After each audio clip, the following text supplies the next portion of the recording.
आयुष्यामध्ये प्रत्येक माणूस युद्ध लढत आहे, कधी जगाशी तर कधी स्वतःशी. पण या युद्धामध्ये जिंकायचं असेल तर जिद्द हवी आणि हातामध्ये सोड. हॅलो, मी आहे राजेश नगरपुरे. तुम्ही माझ्यासोबत पाहणार आहात हातातला हात जोर कसा आणायचा. चला तर सुरू करूया.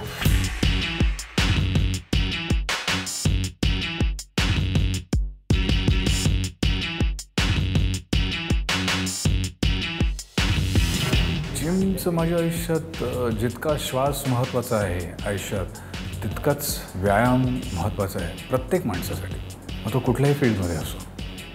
कारण ही एकच गोष्ट आहे जी आपल्या हातात आहे, असं मला वारंवार सांगावं असं वाटतं. बाकी आपल्या हातात काही नाही. तुम्ही काय खाऊ शकता आणि तुम्ही तुमचं शरीर कसं ठेवू शकता हे तुम्ही तुमचंच ठरवू शकता. आज आपण काय करायचं आहे? आज आपण चेस्ट करूया. ओके, मी म्हणतो आपण सगळंच एकत्र केलं तर थोडं सर्किट करूया. आपण कार्डिओ करून थोडं वॉर्मअप करू. माझ्याकडे 1 तास आहे, पण 1 तासच होईल. मुंबईच्या बाहेर असल्यामुळे इथे व्यायाम करणं शक्य नव्हतं. तिकडेही टाईम नव्हता तेवढा, म्हणून गॅप पडली. तर आज सगळ्या मसल्सना व्यायाम मिळावा म्हणून माझ्या ट्रेनरनी माझ्याकडनं सर्किट ट्रेनिंग करून घेतलं, ज्याच्यामध्ये सगळे पार्ट्स येतात.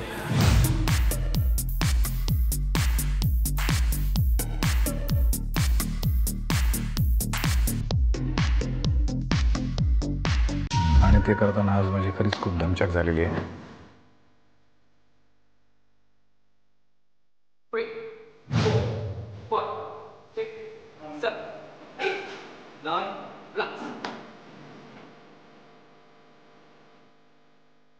रोजचा वर्कआउट हा म्हणजे आठवड्याचा वर्कआउट मी साधारणतः स्पेस आउट करतो.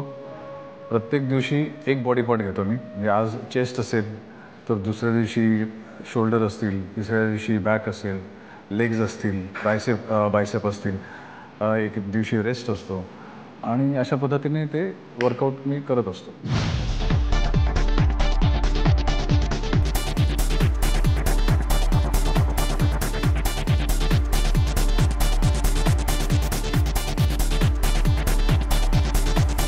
चेस्टमध्ये फ्लॅट बेंचवरती लोअर चेस्ट म्हणजे ही जी आपली लाईन दिसते पुरुषाची, ती लाईन डेव्हलप करण्यासाठी तो रॉड जो आहे तो बरोबर ह्या लाईनला आला पाहिजे, जेणेकरून तो डेव्हलप आपण करू शकतो. अपर इन्क्लाइंड असतं.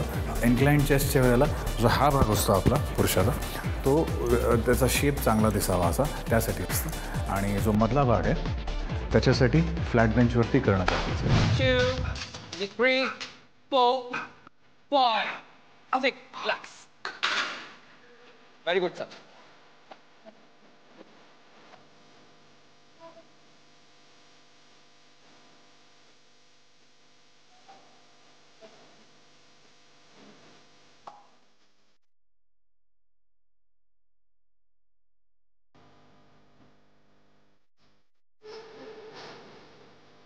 Next, shoulder military press. याचे किती सेट? म्हणजे आपण एक सेट करूया. सध्या सर्किट चालू आहे. आता तुम्हाला मिलिटरी प्रेस करताना तुम्ही पाहिलं असेल, तर मिलिटरी प्रेस आहे ज्याच्यामध्ये तुमचा जो हा मसल आहे तो कम्प्लीट राऊंड दिसतो आणि त्याचे लॅटरल आहे, डेल्टॉइडसाठी आहे. रेडी? मी रेपिटेशनवरती जास्त जोर देतो, त्यामुळे वेट थोडं लाईट आहे, त्यामुळे फुल रेंजमध्ये मारण्याची एक आवश्यकता असते. ते बघा, याला फुल रेंज म्हणतात. आणि चिटिंग असतं ते असे असतं जे हेवीमध्ये आपण मारतो, पण मी आता हेवी मारत नाही, त्यामुळे फुल रेंज. 2, 3, 4, 5, 6, 7, 8, 9, 10, 11, up, relax.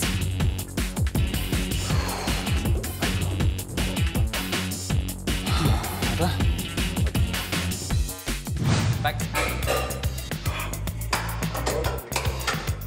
तुम्ही मला बॅक एक्सरसाइज करताना पाहिलं, लॅटरल पुल करताना. लॅटरल पुल हा माझ्या आवडीचा व्यायाम आहे, जो करताना मी म्हणजे खूप चार्जडअप असतो. कारण तुमची पुरुषाची बॅक, इनफॅक्ट शरीराचा सगळाच भाग जर चांगला असेल तो माणूस सुंदर दिसतो. पण बॅकला एक वेगळी नजाकत आहे आणि ते करताना I am really very happy. हे करत असताना सुद्धा पोश्चर प्रॉपर असणं खूप गरजेचं आहे. काही काही लोक हे असे राहतात आणि मग मारतात किंवा आकडे तिकडे बघतात. जिथे तुम्ही मारताय तिथेच तुमची मान नजर असली पाहिजे. थोडं टिल्टअप असं हे ह्या पोझिशनला अशी आगार गरजेचं आहे पोश्चर. आणि इथपर्यंत आणलं चेस्ट लेवल आणून मग सोडणे. Exhale inhale, exhale inhale.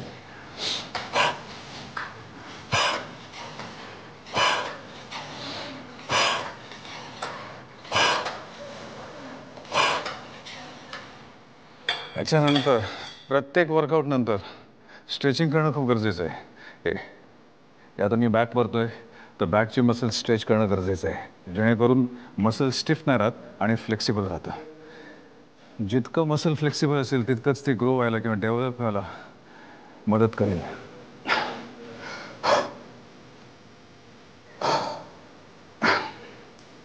थोडं रेस्ट घ्या का?